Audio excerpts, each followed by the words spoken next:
नमस्कार प्रिय मित्रों, स्वागत है आप सभी का हमारे शिव ज्ञान भक्ति यूट्यूब चैनल में। मित्रों, आज का जो प्रसंग है वह बड़ा ही ज्ञानवर्धक है। आज इस कथा के माध्यम से आप लोग जानेंगे कि कैसे एक ब्राह्मण ने एक नवजात शिशु को जीवित ही गंगा जी में फेंक दिया, फिर उसके बाद क्या हुआ था। और आप लोग इसी कहानी के माध्यम से जानेंगे कि क्या सच में भाग्य का लिखा कभी नहीं मिटता है। मित्रों, इस ब्रह्मांड में सिर्फ वही होता है जो ईश्वर चाहता है, जो ईश्वर की मर्जी होती है वही होता है। मनुष्य के जीवन में जो भी घटनाएं घटती हैं, जो कुछ भी उसके जीवन में अच्छा और बुरा होता है, वह सब विधाता द्वारा पहले से ही लिखा हुआ होता है। और भाग्य में जो लिखा है उसे कोई नहीं टाल सकता है। विधाता ने यदि आपके जीवन में सुख लिख दिया है तो आपको कोई दुख नहीं दे सकता।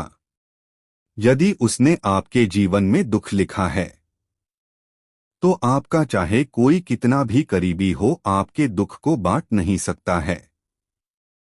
मित्रों, जिस तरह से अंतरात्मा के दर्द को कोई नहीं समझ सकता, इसी तरह से आपके उस दर्द को कोई नहीं बांट सकता जो विधाता ने लिखा है।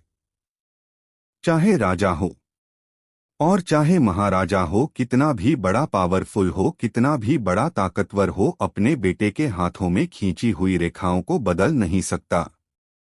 दोस्तों, भाग्य ने राजा हरिश्चंद्र को राजा से फकीर बना दिया था। भगवान श्री कृष्ण के परम मित्र थे। सुदामा के भाग्य में गरीबी लिखी थी। सुदामा को भी एक एक दाने के लिए दर दर भटकना पड़ा था। मित्रों, माता सीता को भी अनेक दुख भोगने पड़े थे। मित्रों, आज की कथा आप लोगों को रोने के लिए मजबूर कर देगी। जिको सुनने के बाद आप लोगों के आंखों में आंसू आ जाएंगे और आप लोग सोचने पर मजबूर हो जाएंगे कि इतनी दर्द भरी कहानी है।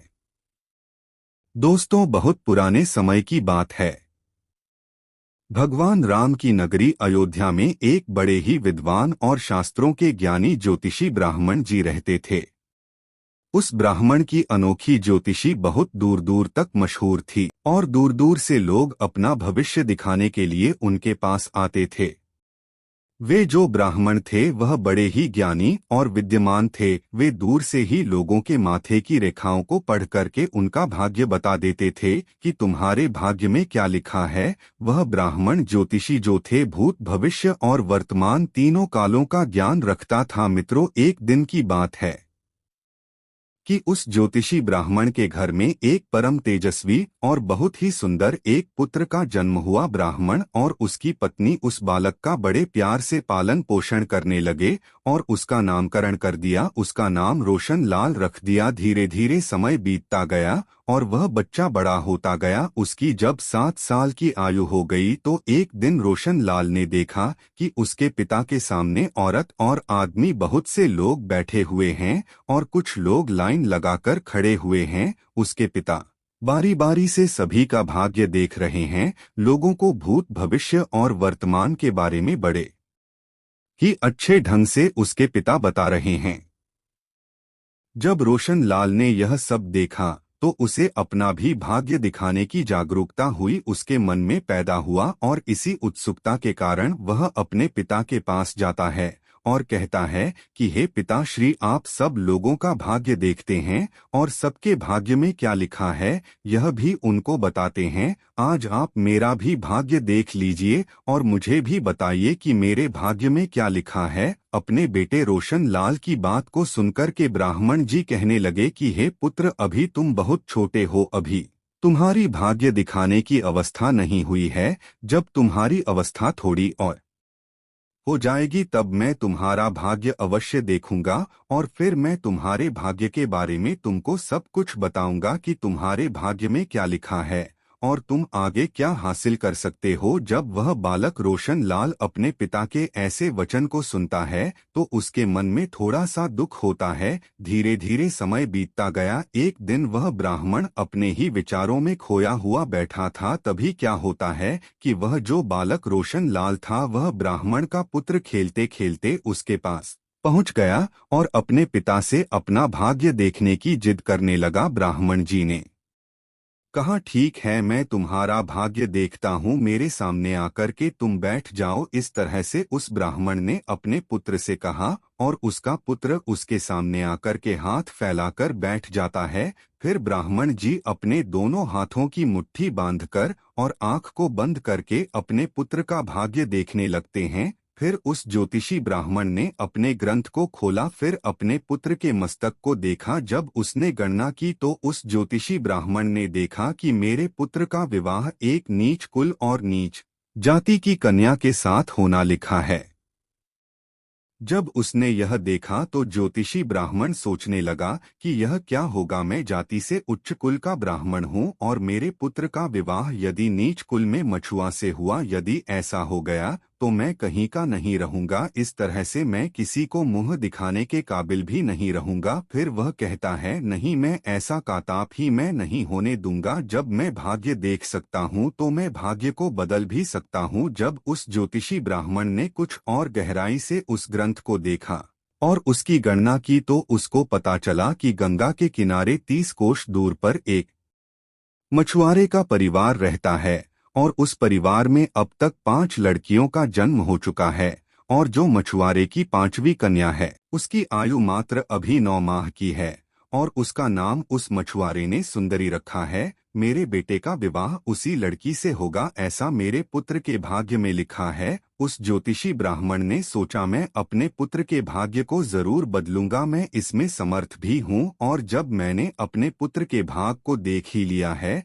तो मैं इसे बदल भी सकता हूँ। फिर ब्राह्मण अपने मन में विचार करता है, मैं आज देखता हूँ कि भाग्य बड़ा है या मैं बड़ा। फिर वह ज्योतिषी ब्राह्मण विधाता के विधान को बदलने के लिए चल देता है और चलते चलते उसी मछुआरे के पास पहुंच जाता है जहां उसका घर था। उस मछुआरे ने जब देखा कि अयोध्या के एक महान ज्योतिषी ब्राह्मण उसके दरवाजे पर खड़े हैं तो उस मछुआरे ने उस ज्योतिषी ब्राह्मण को बड़े ही आदर सत्कार के साथ अपने घर के अंदर ले गया और कहा कि मुझ जैसे गरीब की कुटिया में आप पधारे हैं, यह तो हमारे लिए बड़े सौभाग्य की बात है। ज्योतिषी ब्राह्मण ने मछुआरे की बात सुनी और कहने लगा कि हे मछुआरे, मैं किसी उद्देश्य से तुम्हारे पास आया हूँ। मैं तुमसे यह जानना चाहता हूँ कि क्या 9 महीने पहले तुम्हारे घर में किसी कन्या का जन्म हुआ है। फिर उस मछुआरे ने कहा कि हाँ ब्राह्मण देव, आज से 9 महीने पहले हमारे घर में एक पुत्री का जन्म हुआ है। फिर आगे वह ब्राह्मण कहता है, तुमने उस पुत्री का नाम सुंदरी रखा है। इतने में मछुआरा कहने लगा कि महाराज, आपने सत कहा, मैंने अपनी पुत्री का नाम सुंदरी रखा है क्योंकि उसके चेहरे का जो तेज है वह चंद्रमा के समान सुंदर है। इतनी रूपवती कन्या है कि आसपास उसके जैसी सुंदरता किसी में नहीं है, इसीलिए मैंने उस कन्या का नाम सुंदरी रखा है। मछुआरे की बात को सुनकर के वह ब्राह्मण कहने लगा कि देख मछुआरे, मैं तो त्रिकालदर्शी हूँ। मैं तो इस रास्ते से जा रहा था तो मैंने देखा कि तुम्हारे घर में बड़ा घोर संकट आने वाला है। जो यह तुम्हारी सबसे छोटी पुत्री सुंदरी है, जब तक तुम्हारे घर में यह रहेगी तब तक तुम्हें पुत्र की प्राप्ति नहीं हो सकती। अगर घर में तुम पुत्र देखना चाहते हो तो तुम्हें अपनी छोटी पुत्री को अपने घर से दूर भगाना होगा। तभी मछुआरे की पत्नी उस कन्या को गोद में लेकर पहुंचाती है और उसकी पत्नी भी बातों को सुनने लगती है। ज्योतिषी ब्राह्मण की ऐसी बात को सुनक के वह मछुआरा कहने लगा कि महाराज, अभी तो यह बालिका है, इसकी आयु भी अभी 9 माह की है, मैं इसे ऐसी हालत में कहाँ छोड़ सकता हूँ।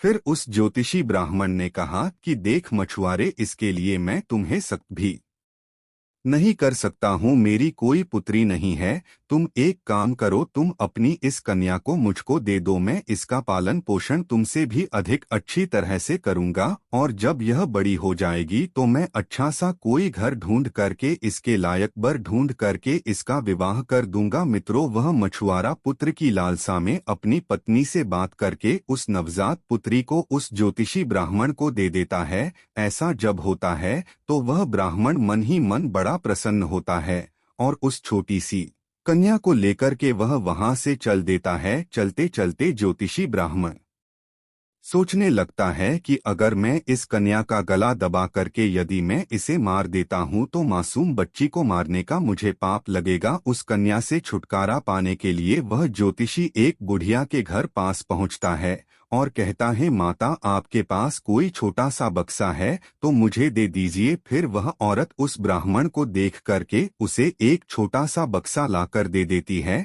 फिर उस बक्से में उस नवजात कन्या को वह रख करके उसे माँ गंगा के जल में प्रवाहित कर देता है और सोचने लगता है कि यह बक्सा कुछ देर के बाद जल में डूब जाएगा, इस तरह से मेरा पीछा भी छूट जाएगा, ना रहेगा बांस और ना बजेगी बांसुरी। दोस्तों, परंतु दुनिया में ऐसा कोई व्यक्ति है जो किसी के भाग्य को बदल सकता है, क्योंकि उस लड़की के भाग्य में अभी जीना लिखा था। इसी कारण से वह बक्सा गंगा के जल में नहीं डूबता है और माँ गंगा उसे बहाते बहाते एक गांव के किनारे पर लगा देती है। उधर उस गांव का एक पंडित सुबह सुबह स्नान करने के लिए आता है तो उस पंडित की नजर उस बक्से पर पड़ जाती है। पंडित जब उस बक्से को देखता है, वह उठा करके उस बक्से को खोल करके देखता है तो बक्से के अंदर एक बहुत ही सुंदर कन्या उसमें लेटी हुई थी। अपने पैरों के अंगूठे को वह कन्या लेटे पी रही थी। वह पंडित के एक भी संतान था और माँ गंगा से रोज संतान की प्राप्ति के लिए वह प्रार्थना करता था। उस बच्ची को देख करके वह सोचने लगा कि माँ गंगा ने आज उसकी सुन ली और यह कन्या को मेरी संतान बनने के लिए माँ गंगा ने भेजा है। माँ गंगा ने हमारी प्रार्थना को स्वीकार कर लिया है। इस तरह से उस पंडित ने उस कन्या को लेकर के अपने घर के लिए चल देता है।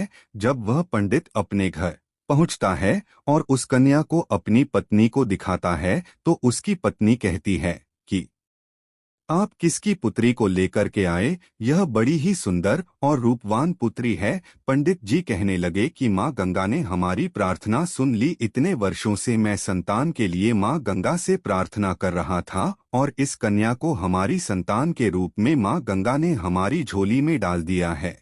आज से यह हमारी इकलौती पुत्री है। हम इसका बड़े अच्छे से लालन पालन करेंगे और अच्छे अच्छे इसको संस्कार देंगे। इसे किसी भी चीज की कोई कमी नहीं होने देंगे। इस तरह से वह पंडित और पंडिताइन उस कन्या का पालन पोषण करने लगे। धीरे धीरे समय बीतता गया और समय के साथ वह कन्या बढ़ती गई। जैसे जैसे वह लड़की बढ़ी वैसे वैसे उसकी सुंदरता बढ़ती गई। वह इतनी सुंदर हो गई कि उसके सामने इंद्र की अप्सराएं फीकी पड़ने लगी थी। जब वह लड़की थोड़ी और बड़ी हुई तो एक दिन पंडिताइन अपने पति से कहने लगी कि सुनते हो जी, हमारी गुड़िया थोड़ी बड़ी होने लगी है, अब इसके विवाह की उम्र हो चली है, इसलिए कोई अच्छा सा बर ढूंढ करके अपनी बेटी की शादी कर देना चाहिए। पत्नी की बात को सुनकर के वे पंडित जी अपनी इकलौती पुत्री के लिए बर ढूंढने के लिए अपने घर से निकल जाते हैं। जब पास कोई योग्य वर नहीं मिलता तो पंडित जी अपनी पुत्री के वर की तलाश करते करते वह अयोध्या नगरी में पहुंच जाते हैं।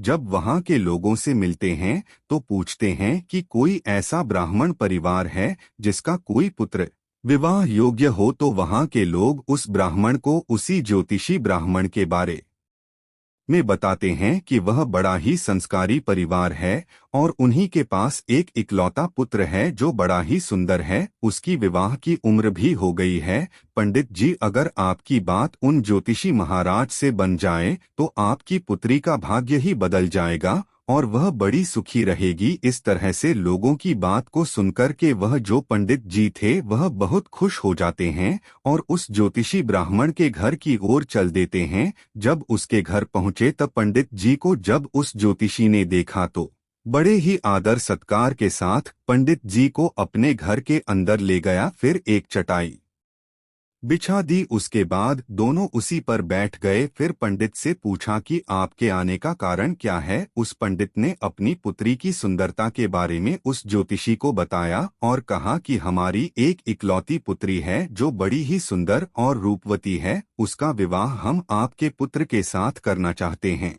इतना सुनकर के वह ज्योतिषी ब्राह्मण बड़ा खुश होता है कि चलो, मेरे पुत्र के भाग्य में जो लिखा था अब वह बदल चुका है।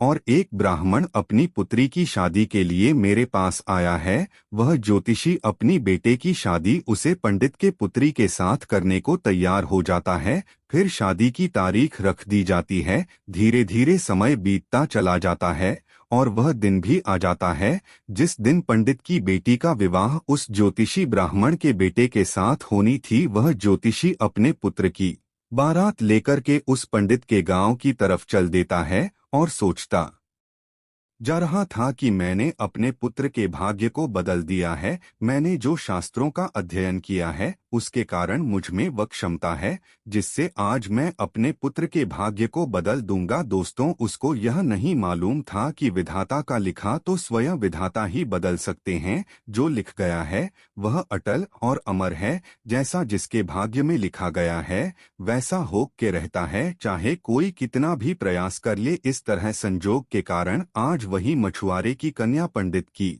पुत्री बनक के उस ज्योतिषी ब्राह्मण के बेटे के साथ विवाह करने के लिए तैयार हो रही थी, जिसे उस ज्योतिषी ब्राह्मण ने पानी में बहा दिया था। उस मछुआरे की कन्या का ज्योतिषी के बेटे के साथ विवाह हो जाता है और वह कन्या ज्योतिषी के घर में आ जाती है। ज्योतिषी ब्राह्मण का पुत्र सुंदर सी पत्नी को पाकर के बड़ा प्रसन्न होता है। पंडित जी की जो पुत्री थी सुंदर सा पति पाकर के वह भी बहुत प्रसन्न होती है। और इधर ज्योतिषी ब्राह्मण इस बात से प्रसन्न था कि मैंने अपने पुत्र के भाग्य को बदल दिया है। एक दिन की बात है कि किसी कार्य से उस ज्योतिषी ब्राह्मण के पुत्र को अयोध्या में कुछ दिनों के लिए बाहर जाना पड़ता है।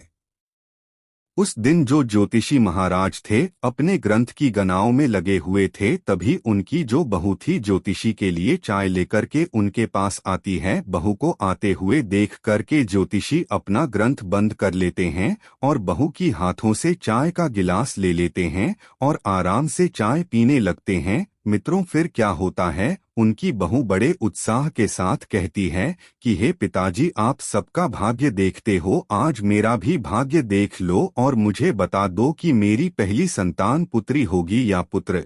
ज्योतिषी ने चाय खत्म की और अपनी बहू का भाग्य देखने लगे। अपनी बहू का भाग्य देख करके उसे पसीने छूटने लगे। उसने देखा यह तो वही मछुआरे की बेटी है जिसे मैंने मरने के लिए गंगा में प्रवाहित कर दिया था। फिर यह मेरे घर में मेरी बहू बन करके कैसे आ गई। फिर ज्योतिषी अपनी बहू से कहने लगा कि हे पुत्री, तुम अपने पिता की इकलौती पुत्री हो ना। तो वह कन्या कहने लगी, जी पिताजी, मेरे असली माता पिता तो बड़े ही निष्ठुर थे। उन्होंने मुझे 9 माह की अवस्था में गंगा के जल में प्रवाहित कर दिया था और जो मेरे माता पिता हैं उन्होंने मुझे एक नया जीवन दिया है। जिस दिन से मुझे नया जीवन दान मिला है तब से यही मेरे माता पिता है।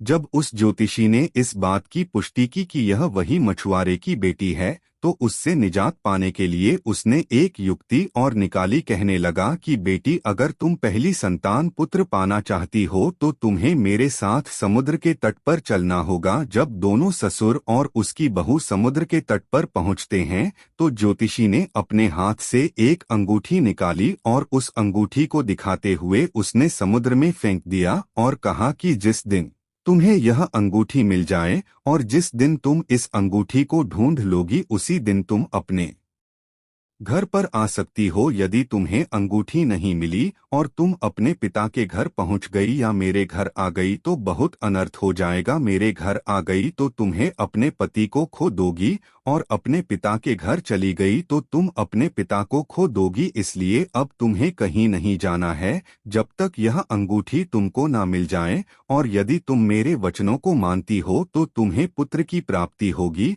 और तुम्हारा भाग्य बदल जाएगा। सुंदरी से ऐसा कह करके और उसको वही समुद्र के किनारे छोड़ करके वह ज्योतिषी अपने घर को वापस लौट आता है। सुंदरी काफी प्रयास करती है लेकिन अंगूठी नहीं मिलती है। जब अंगूठी नहीं मिली तो वह बेचारी एक रास्ते की तरफ चल देती है, क्योंकि वह ना अपने पिता के घर जा सकती थी और ना ही अपने पति के घर जा सकती थी, क्योंकि ज्योतिषी ब्राह्मण ने उसे ऐसा पाठ पढ़ा दिया था कि तुम अपने पिता के घर गई तो पिता को खो देगी और यदि मेरे घर में आ गई तो अपने पति को खो दोगी। इस तरह से चलते चलते जब वह थोड़ी आगे बढ़ी तो सामने एक राजपूताना परिवार आता हुआ उसे दिखाई दिया जो अपने गांव की तरफ जा रहा था। जब उस राजपूत परिवार ने उस लड़की को देखा तो कहने लगी, बेटी इस विशाल जंगल में तुम कैसे घूम रही हो? यहाँ तो बहुत हिंसक जानवर रहते हैं, क्या तुम्हें डर नहीं लगता? इतना सुनकर के वह सुंदरी कहने लगी कि दादी जी मैं विपत्ति की मारी हूँ और मेरा कोई नहीं है।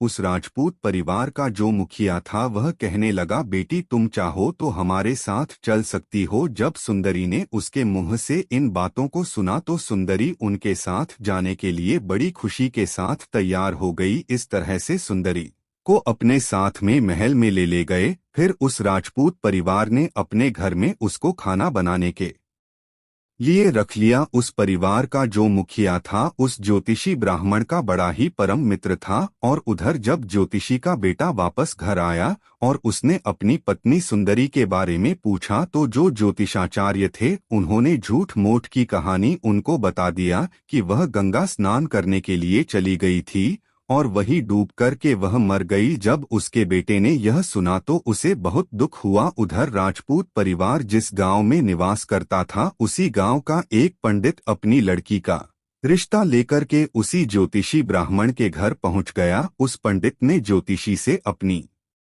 पुत्री के विवाह के लिए प्रस्ताव रखा। ज्योतिषी उस पंडित से कहा कि हम अपने पुत्र के साथ तुम्हारी पुत्री का विवाह तो कर देंगे, लेकिन विवाह से पहले हम तुम्हारी पुत्री को पहले देखेंगे जरूर, इसके बाद ही विवाह करेंगे। क्योंकि ज्योतिषी ब्राह्मण को अभी भी डर था कि कहीं मछुआरे की वही कन्या फिर से विवाह ना कर ले। पंडित इस शर्त के लिए तैयार हो गया। अब वह ज्योतिषी ब्राह्मण अपने पुत्र के लिए कन्या को देखने के लिए उसी पंडित के गांव की तरफ चल दिया। उधर जो अंगूठी उस ज्योतिषी ने समुद्र में फेंकी थी उसे एक मछली ने निगल लिया था। एक दिन किसी मछुआरे ने समुद्र में जाल डाला और वही मछली उस जाल में फंस गई जो अंगूठी ली गई थी। मछुआरा उस मछलियों को बेचने के लिए वहीं पहुंच गया जहां वह राजपूत परिवार रहता था। परिवार के मुखिया को मछली खाना बहुत पसंद था, इसलिए उस राजपूत ने उस मछुआरे से कुछ मछलियों को खरीद लिया और उन मछलियों को ले जाकर के उसने सुंदरी से कहा कि बेटी क्या तुम मेरे लिए इन मछलियों को पका दोगी? सुंदरी ने कहा कि पिताजी मैं मछलियों को खाती तो नहीं हूँ लेकिन आपके लिए जरूर बना दूंगी। और इस प्रकार से वह मछलियां लेकर के रसोई में काटने लगी। जब उस सुंदरी ने एक मछली को काटा तो उसके पेट में वही अंगूठी मिली जो ज्योतिषी ब्राह्मण ने समुद्र में फेंक दिया था। उस मछली के पेट से निकाल कर के जमीन पर वह अंगूठी गिर गई। जब सुंदरी ने उस अंगूठी को देखा तो वह पहचान गई और उस अंगूठी को पाकर के बड़ी प्रसन्नता उसको हुई। उधर वह ज्योतिषी ब्राह्मण अपने पुत्र को लेकर के पंडित के गांव में पहुंचा तो अपने बेटे से कहा कि इस गांव में हमारे एक परम मित्र रहते हैं, हम पहले उनके पास चलते हैं, इसके बाद हम उस घर में चलेंगे जहां तुम्हारी दूसरी सदी करवानी है। मित्रों फिर क्या होता है, वह ज्योतिषी ब्राह्मण अपने बेटे के साथ में उस राजपूत परिवार के घर में पहुंच जाता है। राजपूत ने जब अपने मित्र को आते हुए देखा तो वह बड़ा प्रसन्न हुआ और उनका स्वागत सत्कार किया, उन्हें अपने घर के अंदर ले गया। फिर उसने सुंदरी को आवाज दी कि बेटी हमारे बड़े घनिष्ठ मित्र आए हैं, जरा इनके लिए भोजन पानी की कोई व्यवस्था करो। सुंदरी ने जब पानी लेकर के आई तो उस ज्योतिषी ब्राह्मण को देखा। ज्योतिषी ने अपनी बहू सुंदरी को देखा और जब ज्योतिषी के बेटे ने सुंदरी को देखा तो अपने पिताजी से कहने लगा कि पिताजी आपने मुझसे झूठ क्यों कहा कि सुंदरी मर गई है? मेरी पत्नी अभी जिंदा है और मेरी पत्नी इसी समय आपके सामने खड़ी हुई है और यह जानते हुए भी आपने मेरा विवाह किसी दूसरी कन्या के साथ करने को कह रहे हैं। दोस्तों फिर ज्योतिषी ब्राह्मण कहने लगा, पुत्र मैं भटक गया था, मैं विधाता के लिखे भाग्य को बदलने के लिए बड़े प्रयास किए और मैं बड़ा नीच कर्म कर बैठा। मैंने बड़ा ही प्रयास किया कि मैं उस भाग्य को बदल दूं। फिर उसने पूरी कहानी सभी के सामने सुना दी और कहने लगा कि मुझे अपनी शास्त्र विद्या पर बहुत ही घमंड हो गया था, इसी कारण से मैं विधाता के लिखे हुए भाग्य को मिटाने के लिए चला था। मैंने लाख कोशिश की, बड़ा प्रयास किया, लेकिन वही हुआ जो तुम्हारे भाग्य में लिखा था। जिसके भाग्य में जैसा लिखा है वह होकर के ही रहता है। मित्रों इस तरह से इस वीडियो को देख करके आपको यह पता चल गया होगा कि जिसके भाग्य में जो लिखा है उसको बदला नहीं जा सकता। मित्रों, लेकिन सबसे आवश्यक बात यह है कि भाग्य के भरोसे बैठना भी नहीं चाहिए। मनुष्य का सबसे बड़ा कर्तव्य होता है कि कर्म करना, उसे हमेशा कर्म करते रहना चाहिए, भाग्य के भरोसे कभी नहीं बैठना चाहिए। इस तरह से उस ज्योतिषी ब्राह्मण ने लाख प्रयास किया, लेकिन अपने पुत्र के भाग्य को वह नहीं बदल सका, क्योंकि जो विधाता जिसके भाग्य में जैसा लिखता है वैसा होकर के ही रहता है। लेकिन इसका मतलब यह नहीं है कि कर्म ही न करो और भाग्य के भरोसे बैठ जाओ, क्योंकि व्यक्ति का कर्तव्य है कर्म करना, उसका धर्म है।